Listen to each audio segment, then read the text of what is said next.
Hey, welcome everybody, or anybody who's watching this basically mainly on replays.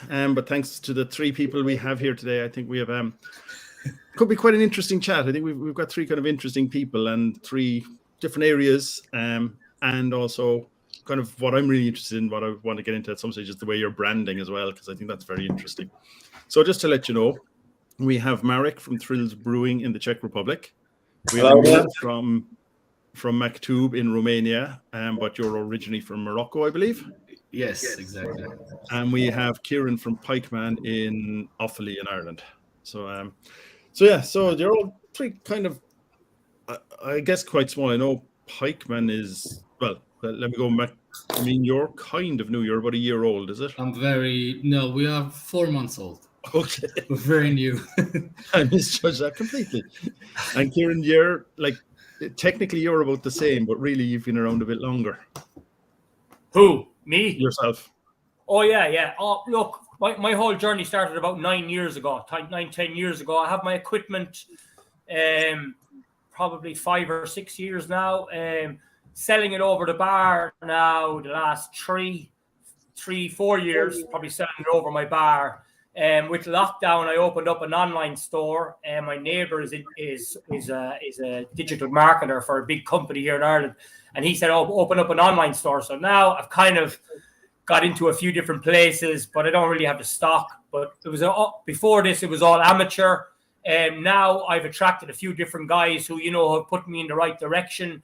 I've kind of spruced up my branding and my logo. I've actually rebranded, so we have a new name, but going in the same direction as we were going in the cultural, historical way we were going. We're staying with that, just using a stronger name.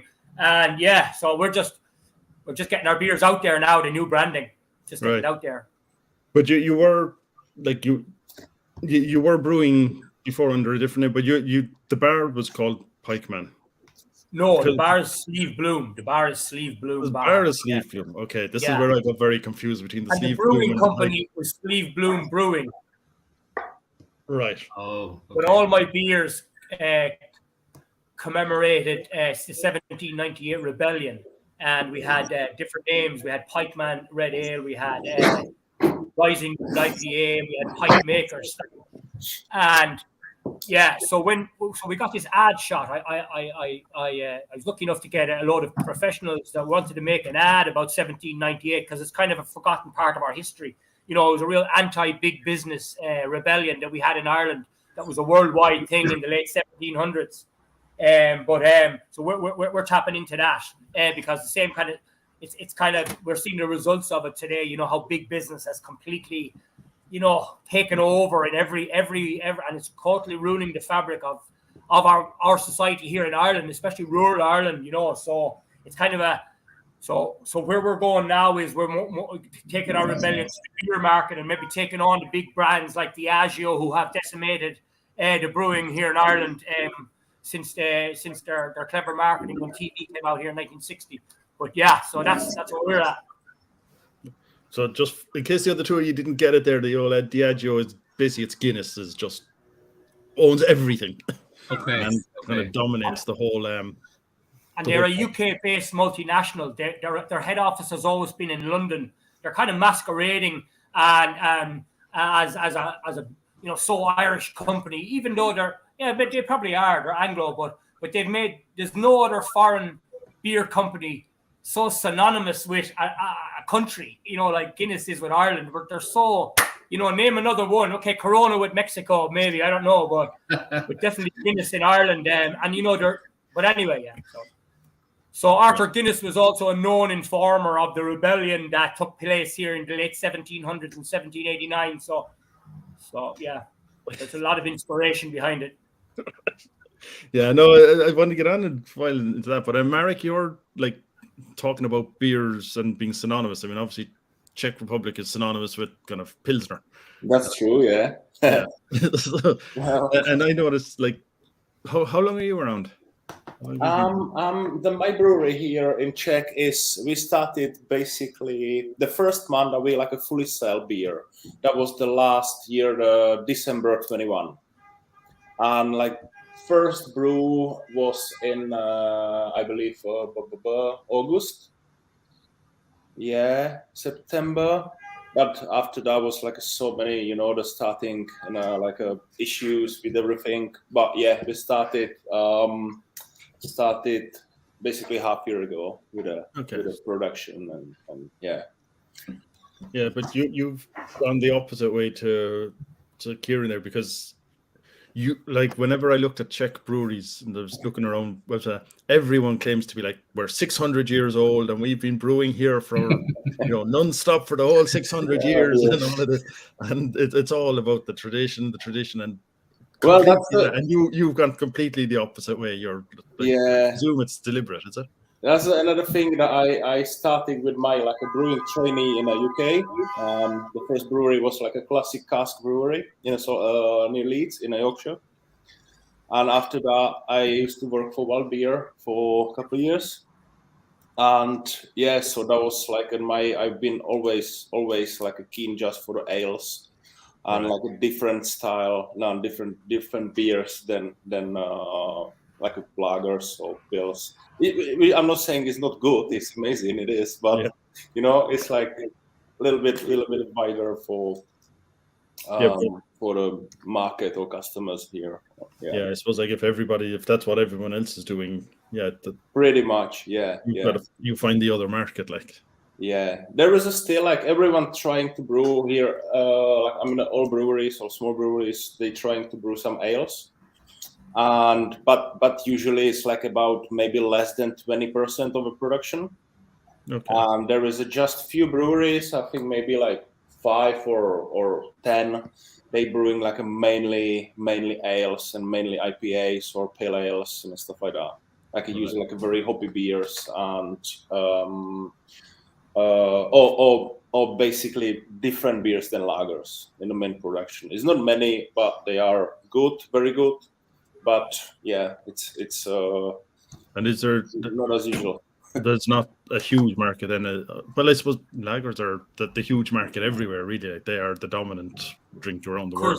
Coors Light in Ireland. Yeah. Yeah. That's all we have in Morocco. Actually, we only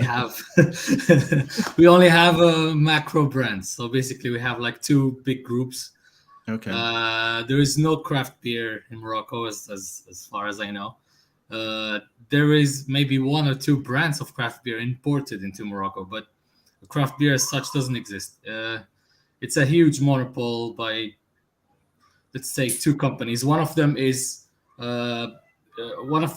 actually brews Heineken. So it's like, I'm not even sure who owns it, if it's someone from Morocco or if it's Heineken also owns it under another name. And then there is a big group called Brasserie du Maroc, which means just Morocco Brewery. And it makes 3 or 4 brands of macros. And basically that's all there is back home. Yeah, because we had the African brewing. We were talking to some African brewers there last time, and they kept up the same thing. Lager was the big one, and they said like it makes no sense because it was designed in German caves or Czech caves. Like it's not meant to be brewed somewhere warm, Right. I think stouts are big in West Africa, at least as far as I know. In Ghana and Nigeria, they are big on stouts. I think that's where Guinness have their biggest or second biggest brewery. That's right. But I think they brew it, if I remember correctly, they brew it differently. They brew it with sorghum and stuff, so it tastes different than the Irish one. It actually reminds me, like a long time ago, it's probably 15 more years ago, I was in Malaysia for a while. And I remember they have very sweet tooth. Like we used to be amazed watching them in the canteen every morning. They'd be coming in, having a cup of coffee, 6 sugars, and then condensed milk. It was busy. But one day I bought a can of Guinness, and it was like treacle. It was sweet, thick. It was like nothing like Guinness at all. Yeah. They've managed to kind of keep the name and somehow or other customize it for every place. But right. Stout's interesting that it's there. So tell me, how did you end up from Morocco to Romania? The story is a bit longer. My brewing journey started in China. Okay. Yeah, so I lived in China for like 6 years, and I started homebrewing there. Obviously, you can understand the ease of access to equipment is a big plus. Like even on the homebrew scale, equipment there is dirt cheap. Ingredients are a bit more expensive, but they were easy to come by. So started homebrewing, and then the virus really hit hard, and I started looking for places around. So basically going to brew pubs, to contract breweries, and then just make beer and sell it to bars without really being a legal entity. But there was it was permissible in China to do these kind of things, to just start a hobby as a hobby and then expand it, and then you have the opportunity to test it as a hobby, selling it, and then you think about going further with the legal stuff. And What a great country. Sorry? What a great country that you can do that. Yeah, right. I agree. In this aspect, in other aspects are out of the scope of this conversation. And then, well, my wife is Romanian, and we were thinking about taking our little venture. I mean, it started to be too much for my balcony. And then we decided to take our venture somewhere else, and then we decided to come to Romania. So we moved to Romania last year, October. So basically 6 months ago. And as soon as I could, I got a distribution license, and I started Nomad Brewing, Gypsy Brewing. I don't have my own facilities, but we have a few breweries here who welcomed us. So we work mostly with this brewery called Anagram here in Bucharest, and another brewery a bit out of town called One Beer Later. And they give us the equipment, and we are allowed a certain amount of freedom to brew our own beer, make our own branding, etc. So basically that's the story so far. As long as you don't do lots of sour wild fermentation, I guess. Yes, I actually asked about that, and one of the breweries I am being hosted at, I asked them if I could start a little program, and they were like, maybe next year. We'll think about it. We're building a separate place, and then maybe we'll talk about it. So far it's not a thing. Yeah. That's what I've heard. That like nobody wants to take the risk of getting the bacteria in there. But if I understood the pictures from what I saw about Thrills, I think you guys started a sour program. Yeah. I just like you talking about wild fermentation. So right now we have in a one ferment like 100% fermented bread IPA. So just the bread close an eye, and yeah, it's just finished on a dry hop, and it's very different. But yeah, apart of that, we have like a barrel store, and it's so far about 30 barrels and getting bigger. And yeah, it's just ideas probably for the next year. Some like a very wild stuff, and quite an ambitious kind of jump for a start, for the start of the brewery. Sorry, say again. I'd say that's quite ambitious to kind of start your brewery practically with that, Yeah. It's like I'll take it like a part. It's like wild part and a clean part, and yeah, I think it's it's like a kind of just fun and yeah, was very interested about that. Well, basically, you kind of have to start now in order to be ready in 2 or 3 years. So exactly, yeah, that definitely needed time. Yeah.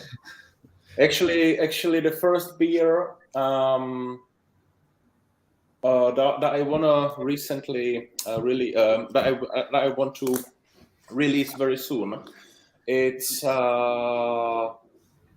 wild ale aged on that's like a 440 liter barrels with 100 kilograms of plums from the just garden or from the orchard just next to the brewery. and that's there since last September. That was basically one of the first brew went into the barrels, and I wish to release that probably in a 2 weeks time or something like that. Okay. So it's getting there very slowly, but yeah, something between a couple months and a couple of years. Is there a big market? I presume not. It's a pretty niche market for that, is it? I think us like everywhere, it is. Yeah, it's there is a lot of people. They are actually. I don't know if you heard about a brewery called Wild Creators. I've heard of them, but I've heard of them. That's it. Okay, you heard of them. So the girl, she's running this brewery. Her name is Jitka, and it's from here like 20 kilometers. So yeah, I think there is definitely some kind of market for wild beers or like a barrel aged beers, and it's not massive, but I guess like everywhere. I mean, in the UK, it's like also some like kind of market for it, but it's not everywhere. It's not like, you know, in every pub on a draw or something. It's just, yeah, I think it's pretty much similar. There is definitely people they are interested to try or drink sour beers or barrel aged beers. It's next level, really, isn't it? It's like when the jalapenos don't work, you move on to the habaneros. Isn't that it, really? You know? Well, that's right. Yeah, no, they've started becoming more popular, I think, in a way. But it's hard to tell whether you're just kind of, you know, as I've become more interested in sours, whether I'm just seeing more of them or whether they've always been the same numbers. Well, we'll see. Yeah. How about yourself? You're nearly, like, you've got 3 beers at the moment, is it? Who, myself? Yeah.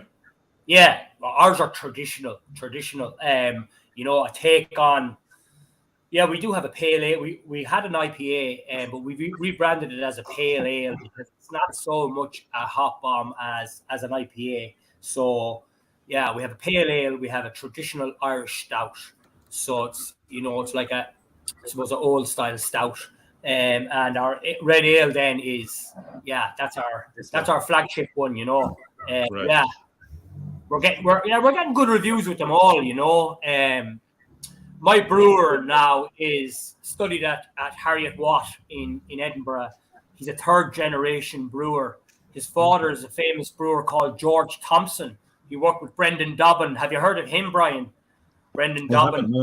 No. Brendan Dobbin, no. No.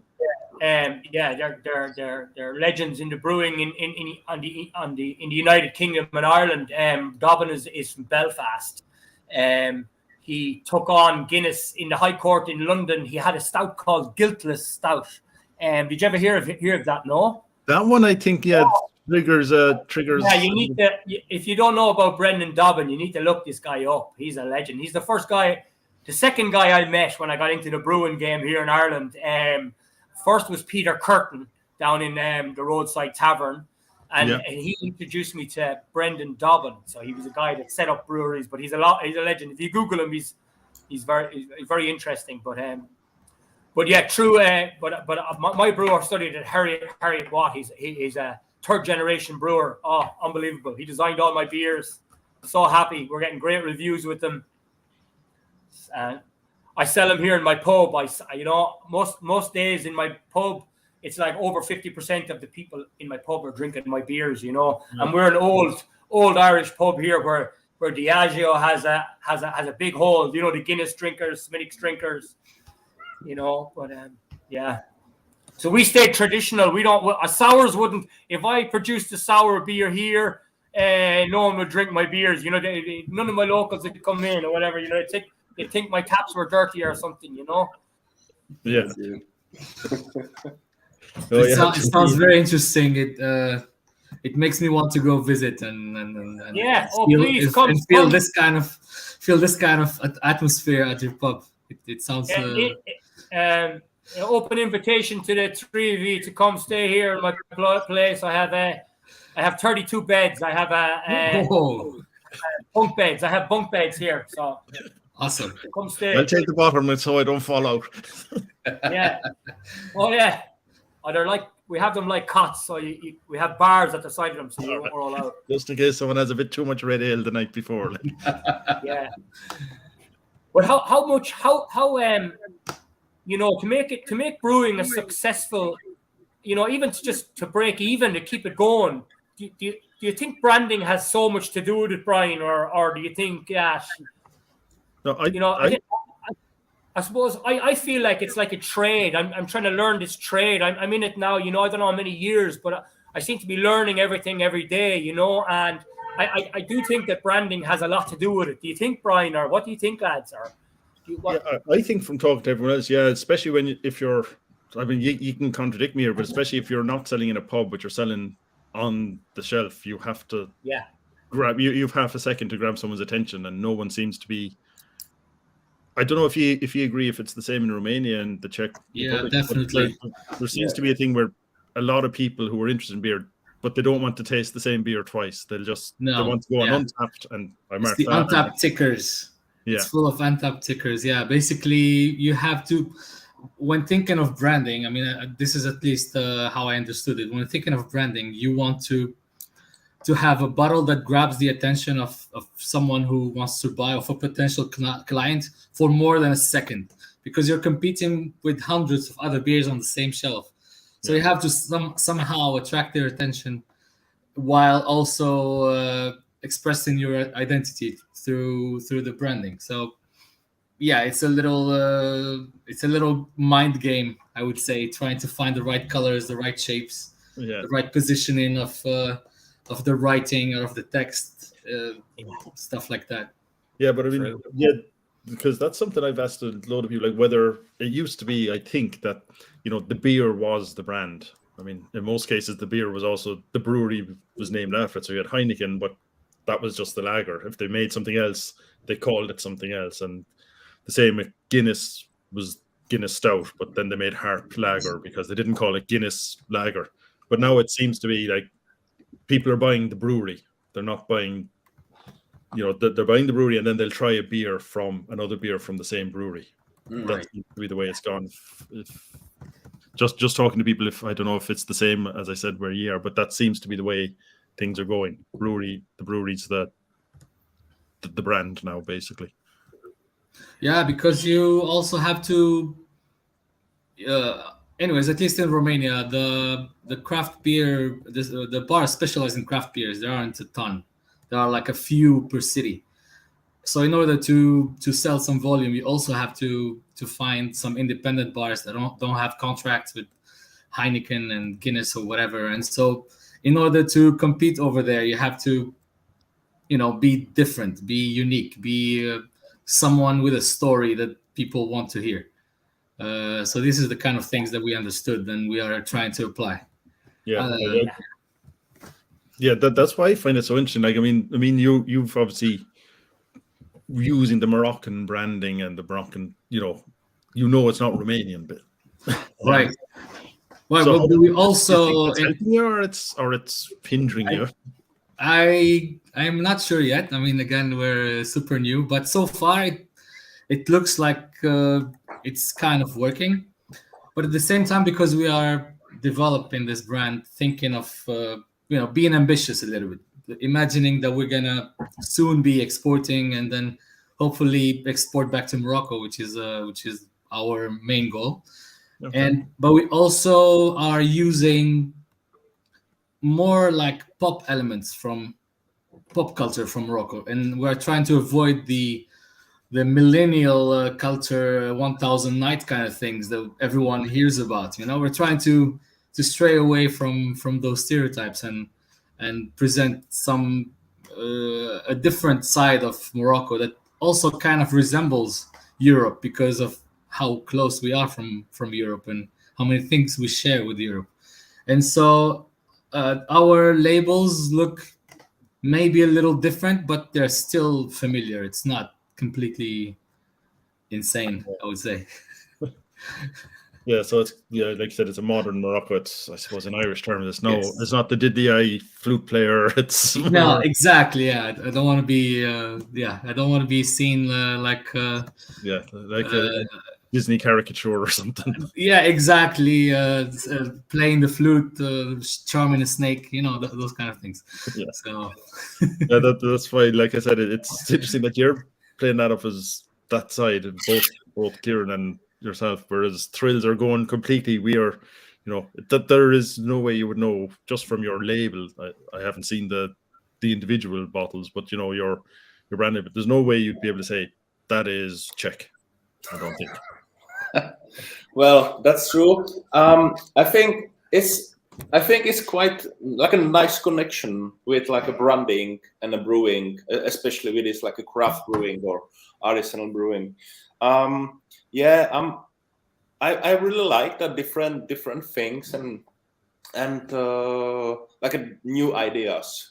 So basically, my idea for like branding or communication with the customers or people they are interested, it's like create the Thrills logo, which means like it's just the fermentation, and the rest of the label will do in every like at a part of the year different artist. So that's mean right now I'm cooperating with a comics illustrator, which is my old friend from the high school, basically. And it's like every label looks a little bit different with a different comics. And well, Yeah. that one is more for, this is the collaboration with the Budvar, which is, as probably know, like one of the biggest Czech lager breweries. Yeah, and then they made this graphics, which is a little bit different, but it's very cool as well. Yeah. And the another, I'm calling this like label artist, and it's like always a little bit about the story, because I spoke with my girlfriend about, I always grab the can and I see what's going on about the beer, what ingredients is, whatever information are there. And she told me it's like a little bit boring. Like, why just this about the beer? I'm not really interested about the beers. I'm not interested about the hops. I just want to know like maybe something else. So that was the reason that I like trying to put some like the first part of the information is obviously about the beers, about the hops and and the second part is gonna be about the artist. So you can read more about the artist just on a label, and you can see and you can find a story, and you will know like another half year there's gonna be someone else. And this is like kind of way that I really like for like the one thing is a beer, and a second thing is like the part of it is the art on the visual style or the visual communication with the people. So yeah, that's my idea about that, and I really like if like anyone doing some like nice. I'm not saying that needs to be everywhere, but even if someone has like an old fashioned or some like nice graphics and it's just more simple, it's great as well. But this is like particularly my way to see like this communication about.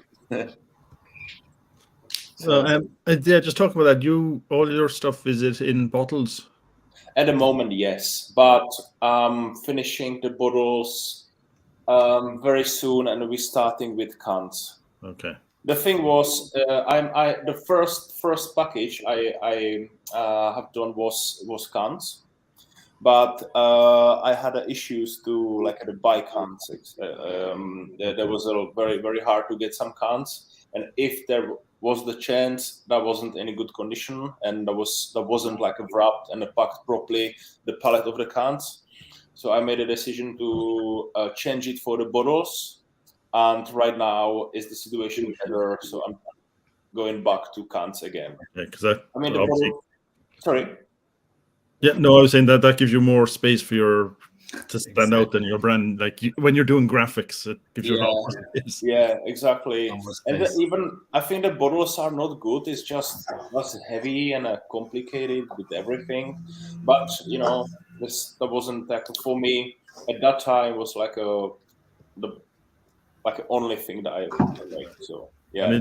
Are bottles? Is it bottles or cans mainly in the Czech Republic? Well, this is, I mean, the modern breweries, they do in the bottles and then they do in the cans as well. Okay. So it's very, very usual to have like a cans in the beer shops or craft beer pubs in the fridges and etc. But the more traditional breweries, they usually using the bottles, and sometimes the plastic bottles. Yeah. The pet. But yeah, it is like it is. You're really obsessed there, I mean. It's a huge thing in Central and Eastern Europe, the PET bottles. But I think less and less people are using them, to be honest. Except I don't know if you have these kind of shops in the Czech Republic. In Ireland, I doubt it. But we have some shops in Romania where you get plastic growlers, basically. So the shop is like 30, 40 taps. Yeah. But they're all those kind of iTap Bowel kind of tap or Pegasus. So you go there, you choose a beer, and then he says how much do you want, 1 liter, 2 liters, and he pops a PET bottle and he fills it, counter pressure and everything, and then you go home with a growler. So it is. We don't have that. No, yeah, I think not really. It's big in Eastern Europe. Is huge in Czech Republic as well. Well, some you can see it definitely. It's not everywhere, but it's definitely there is places where you can get this like plastic roller. Yeah. Okay, no, I haven't seen. I have seen beers in plastic bottles. Yeah, plastic bottles. But Linden Village. A couple of flagons in Linden Village. Yeah, that's really crazy. Unfortunately. Yeah, I think. Well, not the plastic ones, but I think the kind of the glass ones have took off in Ireland a bit just during COVID. But yeah, I don't think they existed before that, really. Well, probably, yeah.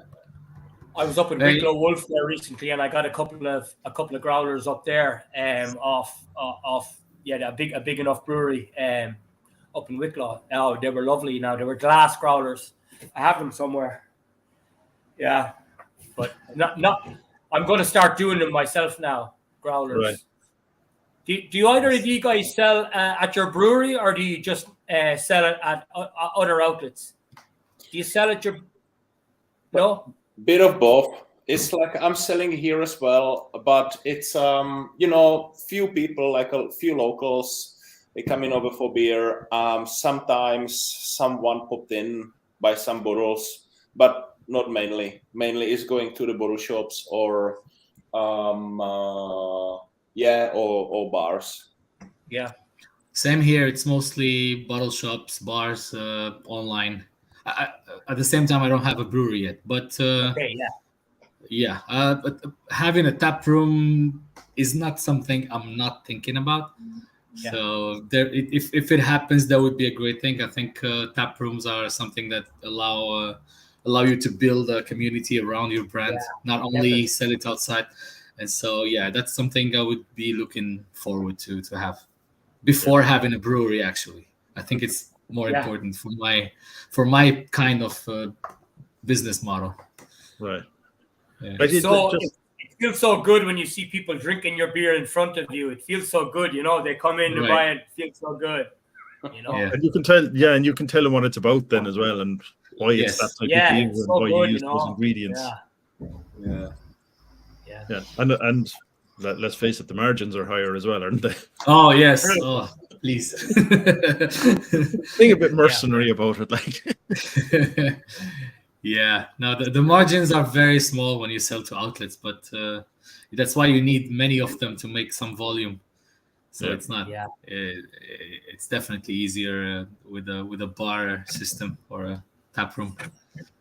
Yeah. But talking about cans and bottles, I still have the impression that here in Romania, people, I mean, the craft drinkers already know that cans are better, but the people who are still on the fence, they still think that bottles are more classy, and they would rather put money on a bottle than a can.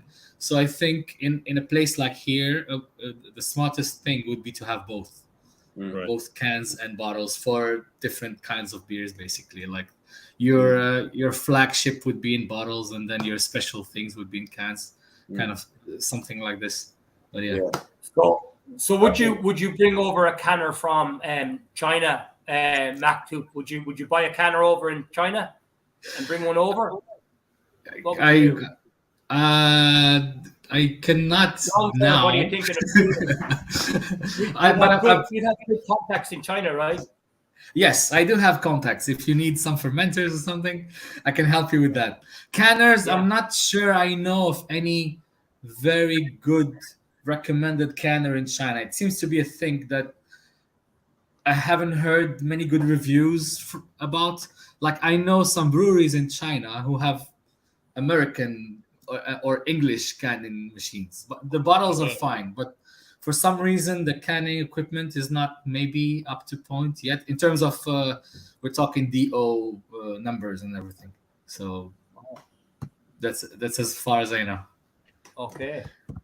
Yeah, well, I've heard though that shipping the stuff from China now has become ridiculously expensive. The containers prices basically are times 4, times 5 in the last 2 years. So it's I can't remember who. We had someone on a few weeks ago, and they were saying that they have, I presume it's a fermenters, and they have some equipment anyway waiting in China, and now it's sitting there, and now they can't afford to ship it over because the cost has gone like from 2,000 to 20,000 or something like that. Yeah, exactly.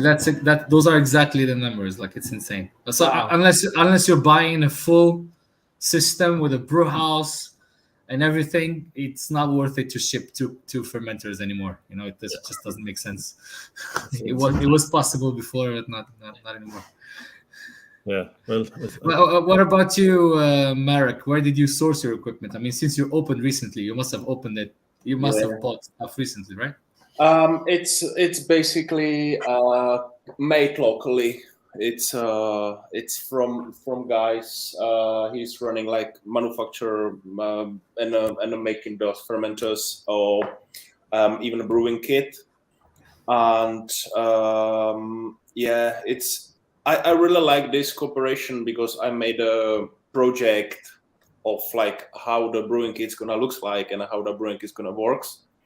And I've been like every day there and I told them like, this is the way, this is blah, blah, blah. And it works. So it's basically custom made. That's it is. Yes. Yeah. But it's like literally here, like 10 minutes. That was quite good.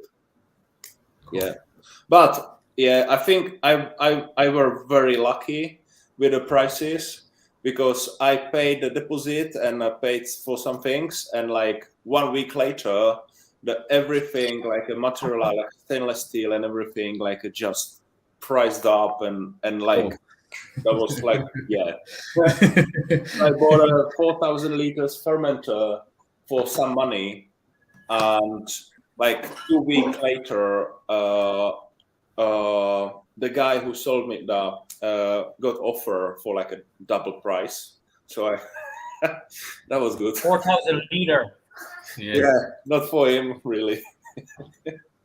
But yeah, that's life. So yeah, that's the situation here. Yeah, so actually just to get it, since it's kind of touching on there, like the important point I guess for everyone is, are beer prices going to go ridiculous soon?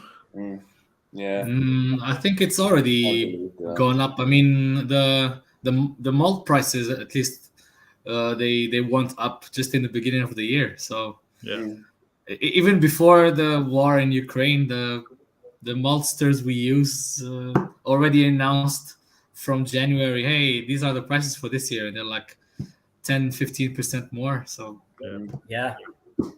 Well, I think that's like kind of everything, isn't it? Yeah. Yeah, but not just this. Beer is the important thing. True. Yes, indeed. But no, I was wondering, like, because just alone on the shipping costs, but like you said, I mean, the raw materials, the grains, the hops, everything. It seems to be, just energy prices are going up and putting everything else up. Mm. Yeah. So they have doubled here, doubled, maybe more than doubled. My energy bills have doubled in the last year. Yeah. Wow. Is it the same? Is it the same in Czechoslovakia and in Romania? Or the same in Belgium, Brian? Or? Yeah, well, we got Yeah, ours seems to have tripled. So our Yeah. heat in the house. Yeah. It's Yeah. ridiculous. Yeah. It also went well, up actually, here in we're in the Romania. middle now. We got Same. lucky. We're about to put solar panels on. Hopefully, we'll cut some of the thing down. But it's the gas. It wasn't the electricity. It was the gas. Like where our house is heated by gas, and that's just gone through the roof. Yes. Same here. Prices were insane this winter. Yeah. But hopefully it corrects or something. Anyways. Yeah, I'm not sure it'll be this year, but yeah, hopefully it'll readjust. But yeah, we'll all be cold. That'll be fine. You'll be fine. Okay. Just drink more beer, and you won't notice it. Right. See my fire?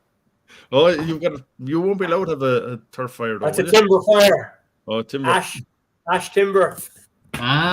You still need that? I mean, is it still that cold in Ireland right now? Yeah, you need a fire. You need a fire, especially in a bar for ambiance. aesthetic. And, you need it. Okay. Then I understand. Yeah, okay. But I hope it's not cold enough to need fire. Well, it is. You need a fire here. It's probably about 14 degrees today, I think. Oh, okay. That's not too bad either. No, 14's nice. So, Kieran, I'm just watching your ads there flicking around behind you. So, yeah. So how'd you get those people? Are they locals, or are they meant to be historical characters? This guy here's an actor, Dahi Harrison. He's from South Tipperary. That guy there is Al Meany. He's a Presbyterian big wave surfer from Castle Rock in Antrim. Okay. That there is Lynette Callahan. She's an actress. She's in the clinic. She's in Badlands. She's in a load of different stuff. Al Meany there that's a local musician, Mikey Buckley. They're in my ad. Did you see my ad, Brian? Yeah. They're all in my ad. So I was lucky enough. A lot of people are interested in the story we have behind our beers, and a lot of people want to know more about the story. It's kind of a forgotten part of our history. When the last time all of Ireland, the whole island, rose up together, it was a bloodbath here, and there was more people killed in the few months of the rebellion here as there was in the whole 9 years of the American Revolution. But we have a bit of history with it around this village here. We'd be more famous for the loyalism here in the King's County. This was the first plantation of the modern day British Empire where I live here, 50 years before Ulster. But we have a great story about 3 blacksmiths here in 1798 who made pikes that were the weapons of the foot soldiers in the rebellion, and they continued to make them under the noses of the loyalists here. The High Sheriff of the King's County was right here, a kilometre away, and they were caught and they were publicly flogged. So I have a big painting in my brewery beside my brewery, 8 foot by 8 foot, depicting the scene. But it's a good story, and it's we've stuck with it, Yeah, no, it definitely gives you something to hang on. But your 3 years, and we're in the same situation. We are back in our history. We were in the same situation, as like Ukraine is in now, suffering imperialism and hardcore, But it's a good story. Yeah, but I noticed, as far as I know, like each of your beers, you have a historical character on there. Does that? Yeah. Are you going to run out of historical characters? Or are you limited to your 3 beers and you can do no more? No, there's no shortage of historical characters. That's good to know. It's always important to know that. At least many of the ones I saw behind are not on any can, so I think he has at least a few. They more. are. That guy there is on the stout can. Yeah, I saw it. But there was a lady as well, but I didn't see. This guy here is on this one. Okay. And we don't have one for the lady yet, but we're going to do a light beer. We're going to do a light beer for her, maybe a 3% beer, and that's that guy. Okay. Right. Look, time will tell. So Yeah, so let me just see if it. Yeah, I mean that's the part that interests me is how you're going to brand it, and yeah, that like the way you're going down the historical, these are the history. It means going down this is modern Morocco, even though I'm in Romania, and then Marek's doing we're not a traditional Czech brewery at all. So it's interesting how you're doing it. But yeah, but for us, Romania is just a starting point. I mean, we would love to continue this Nomad brewing thing, and I wouldn't. I would also love to brew in other countries in Europe. So it's not about being in Romania. It's just a place where I started from, and then hopefully I'll be able to brew maybe in Spain, maybe in France. There are a few ideas I'm following right now. Nothing concrete, but we had to start somewhere. So right, Yeah. And would that be? I suppose if you so what your plan would be to have a European distributor then that you can just brew anywhere and send it to him, because presumably you don't want to kind of restart in Spain. or maybe different distribution for every country. I'm still exploring, actually. Right, because it seems like if you get a name in Romania and then you move to Spain, then you've kind of no name and you have to start all over again. It seems a bit difficult. Yeah, it could be, but then you will also start with a little history. You wouldn't start from zero. Like with your story, the way you're branding, you would bring with you the fact that I was making beer in Romania, so that might be also something that would help. Right. I'm hoping. Yeah. Actually, I mean, Europe, it's all one market, right? So, for example, from Romania, Beretta or Hop Hooligans, they have their beers all over Europe. So I don't think it matters if they move to Spain and brew. It would be the same thing. The guys are already known in Europe. Yeah, so, but well, once you're known, I suppose, it's the same. It doesn't matter then. And then you can just sell it to Heineken and they'll just keep doing the same thing and just use the name. I hope it's not. a totally different beer, but the same name. Hope not. But I was gonna. There was something there I was gonna ask. I've forgotten it.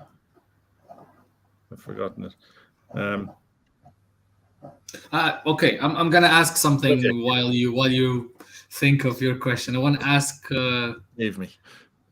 Kieran and Marek if it's common in Czech or in Ireland for these big companies, the Guinness or Heineken, to have an exclusivity contract with bars, and the bars, whether it's written or not, the bars would not be allowed basically to sell other beers, especially not craft beers. In Ireland, we have a governing body of pubs. It's called the Vintners Federation of Ireland, and they really probably started out as a representation body for bars in Ireland, but now they have, over time, they really work for the breweries now, the big breweries. Most of them have an unwritten rule for that they'll only sell Diageo and Heineken. They get freebies or whatever, but exactly. Pay to play kind of thing. But I'm so happy to say that I'm not part of that organization. So but yeah, it's everybody wants craft beer in Ireland now. Every bar will have some craft beer. So send some beers over here and I'll stock it in my bar for you, Maktoob. No problem. Okay. Cool. Let's talk about it. Yeah, sure. There'll be some people who want to try some of them. If you can get it out, reasonably. I'll find a way for sure. How is it? Just say that you're shipping glass. Don't say you're shipping anything in the glass. That's what I did. Okay. That's what I did. Yeah, really? That's how they let you. And I went. Okay. I forgot to put the beer on it. I forgot to put right beer. I forgot. I was a bit dumb and honest, and I just said beer, and they said no. I should have lied. Yeah, you're right. How is it in Czech, Marek, with bars?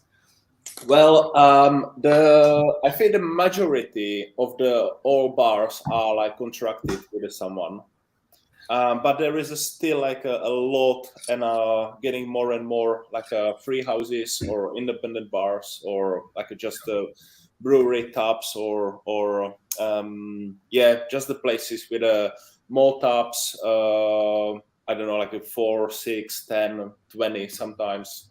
And I think that people definitely are after like this kind of bars, especially in big cities like Prague, Brno, or and I think this is like it's still a lot of places owned by like the big breweries, because there is about, I'm not sure exactly how much, but I said about 10 or 15 like the big breweries, and you can see a lot of pubs owned or like contract with those breweries, but still a lot of like a small free independent places as well. So you definitely have chance to get like the beers for like a lot of different places, and there's usually like a good care about a good cellar, everything about the pouring or serving the beer is usually good, and it's this situation. And another thing which is, I think, is very cool is like we recently made a collaboration with a Budvar. So the big brewery, like one of the biggest brewery, like a Budvar, they not trying to make like a craft beers itself or themselves, but they are collaborating with small microbreweries, and I put like these beers and like the on taps on bars, which is, I think, very cool idea. This is very nice. Yeah, and this is very, very like a supportive for small breweries, and are they still independent, or are they owned by someone else? Budvar is owned by Czech. Okay, that's what I was just wondering. That's what explains it. So I thought. But it's a cool thing. It's still like a national brewery, actually. Yeah. It's a cool thing that they help you guys distribute, and they give you space on bars or whatever. Because here in Romania, unfortunately, the big 3 or 4 distributors, the way they want to jump on the craft beer train is by having their own craft beer as well. So they started their own thing. So this makes it even harder for craft beers to go inside bars, because these guys pay to play. Basically, they give new bars chairs, tables, fridges, taps, whatever, difficult to compete. Yeah. So there was a few breweries, like I think the Pilsner Urquell.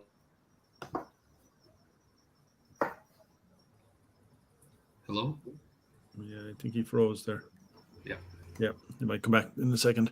But yeah, that's good. Like you were saying, when the big breweries start doing the what they call craft beer, and then if they don't do a good job, then people who haven't tried anything besides a big brand before, they try this, it's terrible. They say, why bother? And they kill it. You're back.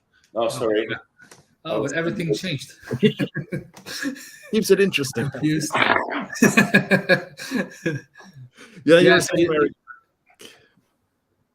were saying something before you got cut off. You were saying something about Urquell.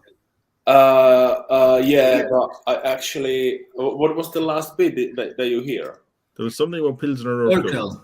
Oh yeah, the Pilsner Urquell, he made a decision to like build up their own craft brewery, which is called Pro, and it is like it is, but it's like that was actually that you said about the brewery in Romania, I guess, with a trying to brew to big breweries to trying to brew like own small batches or stuff like that, which is it's just never gonna be like craft beer, or what I mean. It's just hard. And if they do, I guess they're going to, no matter, even if they call it craft, like they're really looking at the bottom line the whole way through, and yeah, that's true.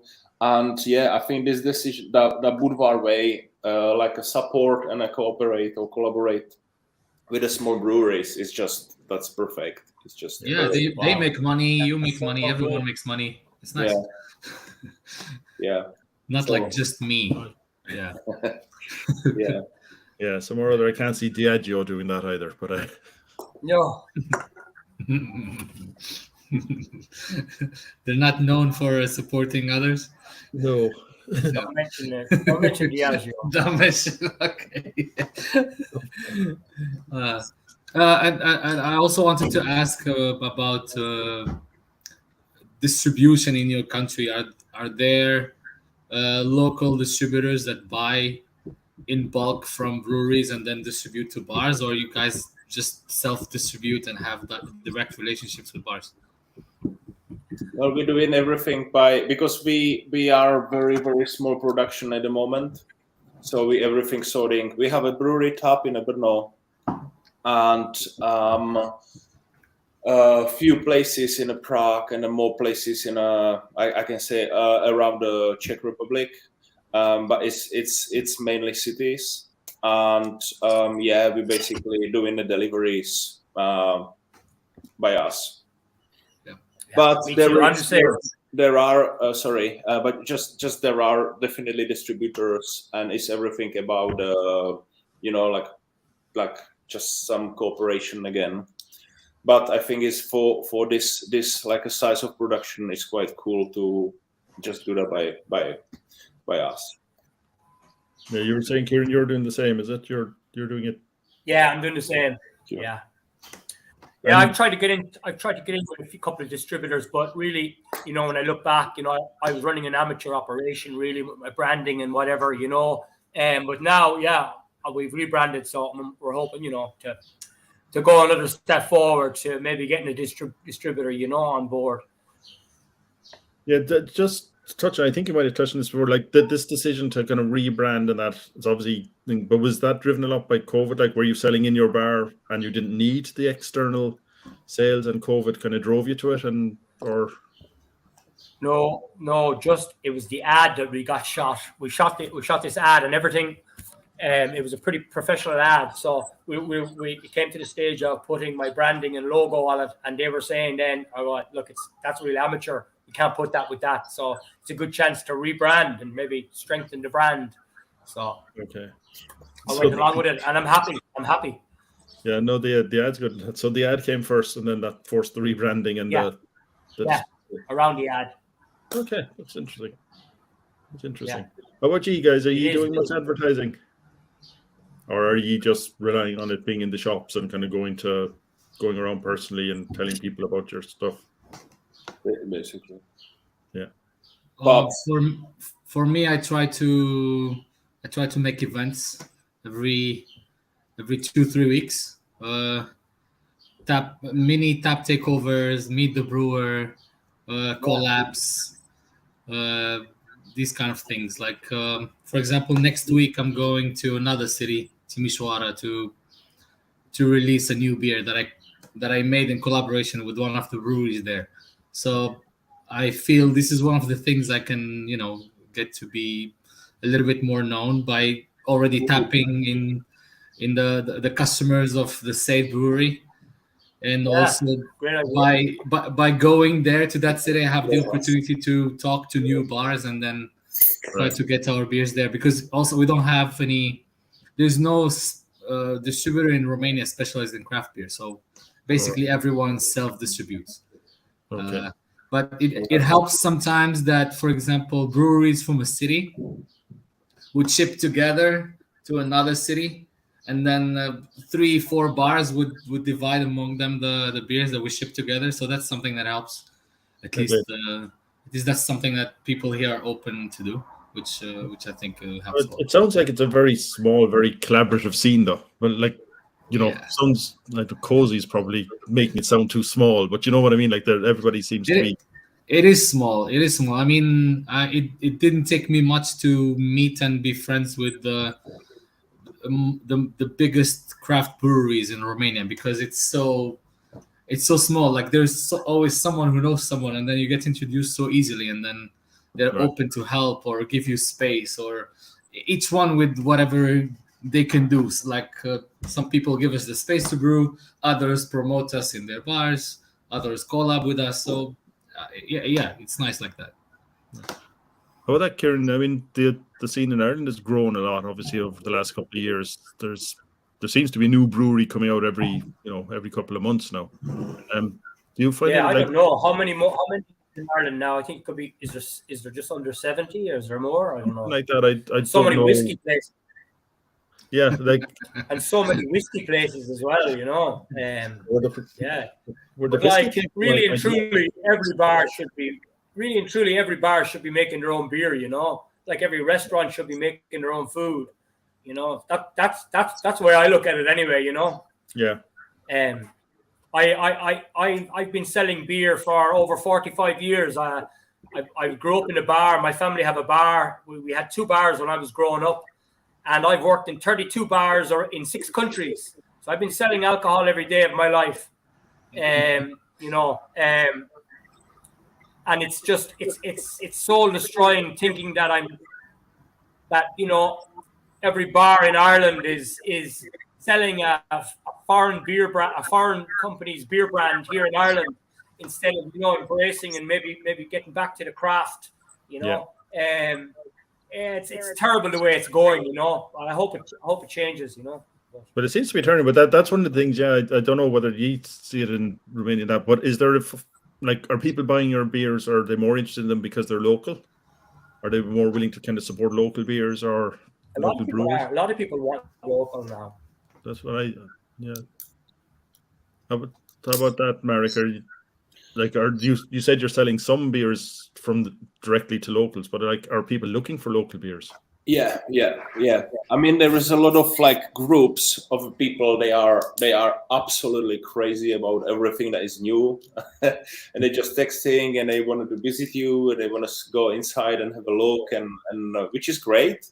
It's also like very supportive by those people, but it's not as many. But there definitely are people. They are like interested, or very often happen is someone like just knock on a door and say, "Hey, sorry, I'm just going around here and I saw there is a brewery or something like that, and just want to buy some beers and a try."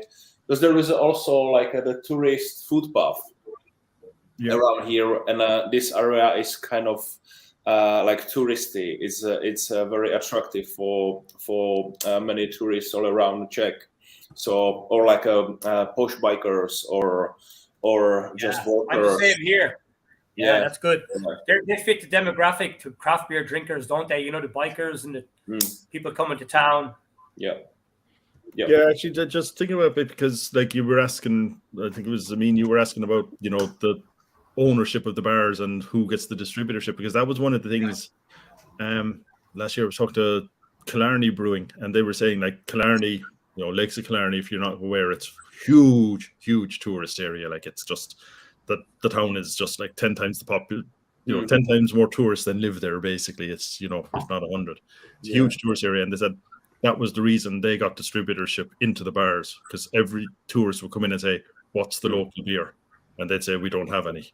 Yeah. And so they'd go somewhere else, and they knew then there was a demand, but it was the tourists who were driving it to get a local beer, which makes sense, I suppose, when you think about it. Maybe the locals weren't big enough or didn't have enough pride or something, but like the tourists come and they want to experience the local stuff. So there's another thing that you mentioned, Kieran, about breweries and about the brew pubs. So I think there is so many all around the Czech Republic. There is so many brew pubs. Well, they are not trying even to distribute it nowhere else, just keeping all those products into the pub and just literally in a like a little village, or it's just It's the same in America. They don't want to distribute anywhere else. They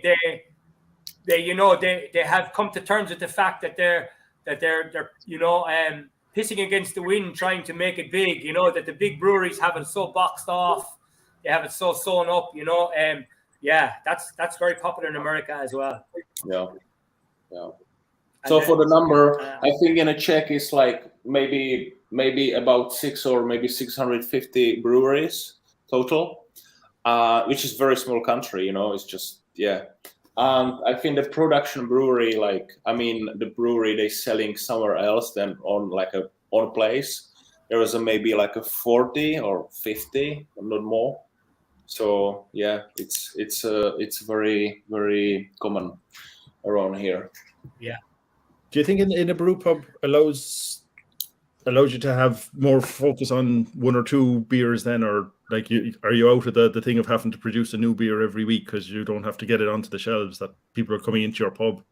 I think it's more like a brew for like 2 weeks, 3 weeks, 4 weeks, and that's it. Like that's mean like a brew days. The brewing kit volume is about 500 liters or maybe 1,000, something like that. Usually like a 500, and yeah, it's depend how often they brew in. But you know, another thing with the lagers is the lagering, which is like a little bit longer.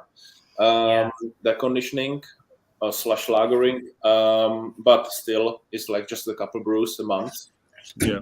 And I believe that another reason where there was so many breweries, there was like a few years ago, there was a kind of donation or like you can get from I believe like a government some money for like a support for the small businesses. Okay. And that was like a very easy to build up the brewing kit, especially if you had like the place where is some like a touristy areas or something like that. Right. Yeah, because I don't know whether you agree, but if I go to the pub, and pint in a pub has become quite expensive now. Like I tend to go for the beer I've had before, or like if I started on a night, I'll just kind of have 2 or 3 of the same beer. Whereas if I'm at home, I might have a couple of different ones because you have the cans. Whereas I was just gonna, again, thinking out loud, like does it allow the brew pub to just kind of focus on having, a good core range and then maybe just 1 or 2 specials? Whereas you have some breweries that are like, I'm thinking, say, Arpus in Latvia, they're 195% export or something, and they have a new, different beer every week, because it just goes into distribution, and they have to, for the distributors export, they have to have a new beer all the time. Yeah. Which, I don't know. I mean, there's something to be said for the craft of just, perfecting one beer. Yeah, for sure. I agree. Well, I think it's nice to have a balance in between. Yeah, well, I mean, I'm sure you get bored if you're doing the same one, but still, it must be, there's one that is good, that everybody's enjoying, and that you're going to brew that again, and maybe make a tweak and make it even a little bit better. That must be. Well, That's true. But when you have the same one, there's also the risk of not making it the same all the time, because at our size, I mean the size of small craft breweries, you don't have direct contracts with the hop broker or with the maltster, and so whatever hops you get might be very different each time. And then if they are different, people are gonna start thinking, oh, they're changed, their quality, whatever, etc. So one way to take that responsibility off of your shoulder is to make all the time something new. So there's nothing to compare it with. Yeah, the new brand, the same recipe, different, different years, but call it something different. But then again, if you like, this is where you come back to having the pub or the tap room, allows you to explain to the customer, I suppose, and keep the same name. And maybe make them appreciate that, this is a slightly different taste because the ingredients, it's a different year, it's terroir and all of that, Not only different year, I mean, for example, there's a brewery here that made an IPA, and purposefully they made it in two brands, and the difference between them, like for example, both of them are Citra. The only difference between the two is that they come from a different lot, not even a different year, just a different lot, and the beer tastes different. So how can you replicate the same stuff if you don't have a direct contract and you choose your own lots? So these are the kind of things you have to consider, especially for hoppy beers, for example. So is there any particular beer that either of you or any of the three of you really would love to brew that you haven't brewed yet? That either you think you'd love to do it, but you can't because you couldn't sell it, or it's just, I don't know, you just haven't got around to it yet? How about you, Amin? Anything you're like, Any particular? Yeah, I want to brew. I want to brew a nice light beer, and a 3% beer. That's good. Yeah, that's missing out of craft really a lot, isn't it? There's a huge focus a lot of the time on the amount of alcohol in it. There seems to be, at least in the US, maybe not in Europe yet. In the US, they seem to start thinking a lot about non-alcoholic beers, or barely alcoholic beers. We're talking 1% IPAs, or right. It seems to be the trend in the US market from what I read online. From my part, there are plenty of beers I would love to make, but I'm not making now because I don't have the clientele yet. So I have to keep this in mind. But I'm still taking risks. But for example, would love to make. I like brut IPA. I mean, it's appeared a little bit and disappeared, but I personally like brut IPAs. Or one of those crazy smoked and sour things, Lichtenheiner, that nobody dares to brew. if I was sure to sell it, I would make it in a second. But yeah, these are the things I was thinking about. You don't brew for yourself at home or anything? I did when I was brewing from home, I didn't care. But yeah, when you have a 1,000 liter or a couple of 1,000 liters to sell, this becomes a problem. How about you, Marek? I mean, you're in the sours already and the barrel aging. So is there? I mean, I'm brewing that I want to brew, basically.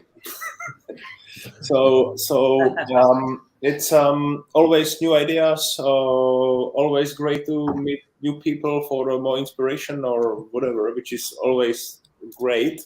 But so far, think it's going all right with like a thing that we brewing or that we producing. So it's probably I'd like to more concentrate for the spontaneous fermentation a little bit more than we are at the moment, but that's probably it. And a barrels, obviously, it's just it's like getting more and more experiments with this.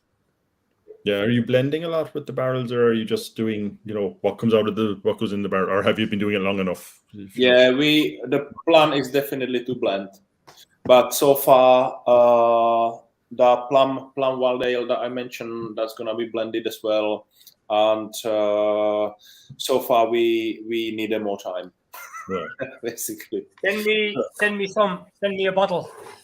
I will do. Sorry guys. Anyway, I didn't manage, but I will do that on a Monday. I'm sending you some beers.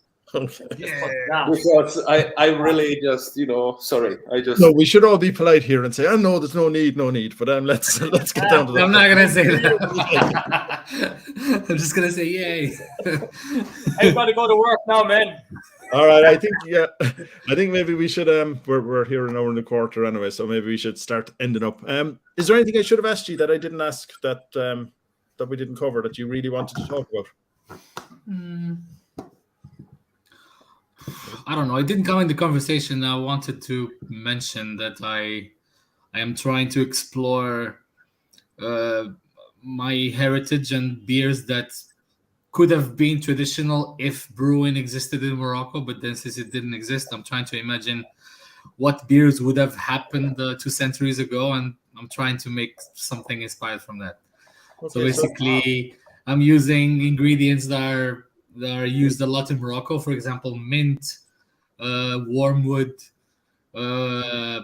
spices with coffee. It's something we always mix, and so this is the kind of stuff I try to bring. It's obviously a huge risk because many of these things are weird mixtures, but that's also along with our branding is also one way we try to be different. Yeah. Well, that's interesting. So you obviously have some sort of a base idea of a beer that you then think would mix in with that, or So basically, I also like Groots. So I like Groots, and I'm inspired with that. And for example, one of the drinks we drink in Morocco a lot is mint tea. So mint and green tea with a lot of sugar, but I tried to skip that part. Mint and green tea, and sometimes other herbs. So I made a pale ale using a bit of mint, a bit of green tea, and it surprisingly worked in Romania. I mean, people like it. I had nightmares this beer will never sell, but then it just worked. Another one is we made a beer with a stout, an imperial stout with coffee. But a thing we do back home in Morocco is that our coffee is spiced, not spicy, but we usually put in cinnamon and cardamom and some few other things. So I try to draw inspiration from there and make beer towards that. Okay. They sound interesting. It sounds like Send some beers, man. Send some beers. Okay, I will. I'm sorry, Kieran. We'll do that. I promise. Okay, so the next thing, Kieran, you're going to be selling mint cardamom tea beer in your pub next week. Yeah, that'd be hilarious. All right, guys. Listen, thanks a million for your time. It was a pleasure talking to you. Yeah. Hopefully you had fun. Nice to meet you guys. Thank you, Brian. Yeah. Best of luck. Best of luck, everybody. Yeah. Thank you. Same. Thank you. Yeah. So just to let you know, I have nothing planned next couple of weeks. We're hopefully back around May 28th, June 4. I'm trying to finalize that. Of a few interesting people kind of possibly lined up. I'm just trying to finalize the schedule. So so at that, I'm just going to play out another little video just to kind of let us finish all off and just say thanks again. Thanks again, guys. It was a pleasure. Thank you, guys. Pleasure. Cheers. Bye. Best of luck.